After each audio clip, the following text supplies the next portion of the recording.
Nagbablog ka ba? Umpisa pa lang, TikTok. Talagang gusto mo rin umaman ha, nag-TikTok ka na ngayon ha. Wala, TikTok lang, puro benta-benta yung mga komisyon. Yellow Basket. Hindi pa ako nag-ano ng Facebook, wala pa akong pang-edit. Ano yun yung parang nagsasubsidize ka lang sa kanila? Opo, yung commission based. Ganito boss oh. Ito po yung TikTok. Nag-endorse pa nga eh no. Ayan. Ay, diyan.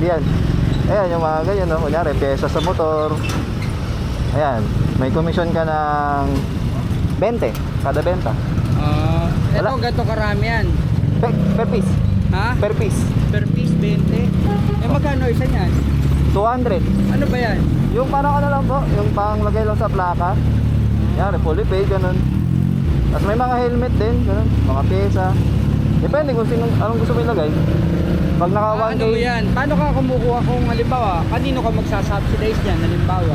kunyari po, nakabenta ako ng isang helmet, commission 300. Diretso Gcash ko. Hindi, kanino ka halimbawa sa akin, ganun. Opo, kunyari, bumili ka sa akin. Oh. Gagawin mo, order ka sa link ko. Kunyari, nag-post ako, may Yellow Basket. Wala kasi masyadong post ngayon eh. Tapos nun, pag umorder ka dyan, siyempre address mo, cash on delivery o bayad na. Tapos pag na-deliver sa'yo, ilang araw, mapupunta sa akin yung pera. Kaya sino magbibigay siya ng pera? TikTok na mismo, kasi bayad mo kay TikTok eh. Opo, kaya wala, chill ride lang ako. Sige ba sir? Sige ba? Sige ba?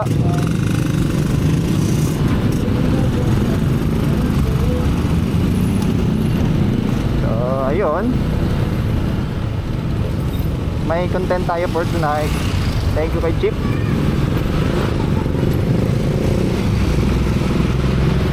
So, speaking of Yellow Basket guys, kung may gusto kayo, tingin lang kayo, pampiyesa ko rin yan. Pag medyo malaki-laki na yung kita, try natin mamili ng helmet. Or kung may mag-sponsor, baka naman. Karat. Ay, di ko pala sinabi yung pangalan ko sa TikTok, no? Loko. Wala rin tayong sticker eh. Bagay, wala pa namang 1K followers ko. So, ayun. Para sa mga nakakadaan dito, saan ba to?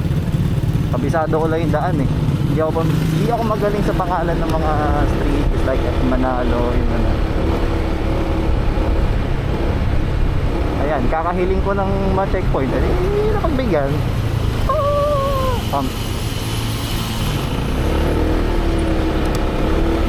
Ayun. Paano mag-vlog ang introvert? Ito na yun. Tahimik buong biyahe.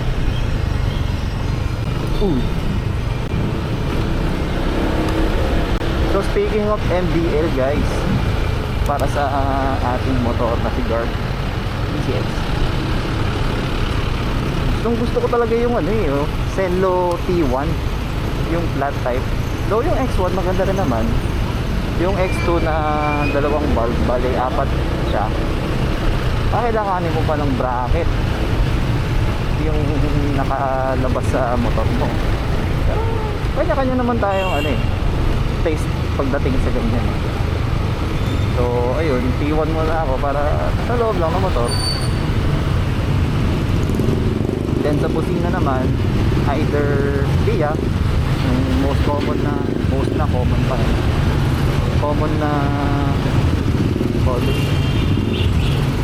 busina, or Bosch, yung kulay orange. Yung nagsabi sa akin na yung Europa daw is hindi kakasya sa motor, kasi gusto ko may stock firm pa rin eh. Not sure kung tama ba yung pagkakaintindi ko sa napanood ko last time na pinalitan niya yung horn niya tapos hindi mo maibalik sa stock horn, so huli siya.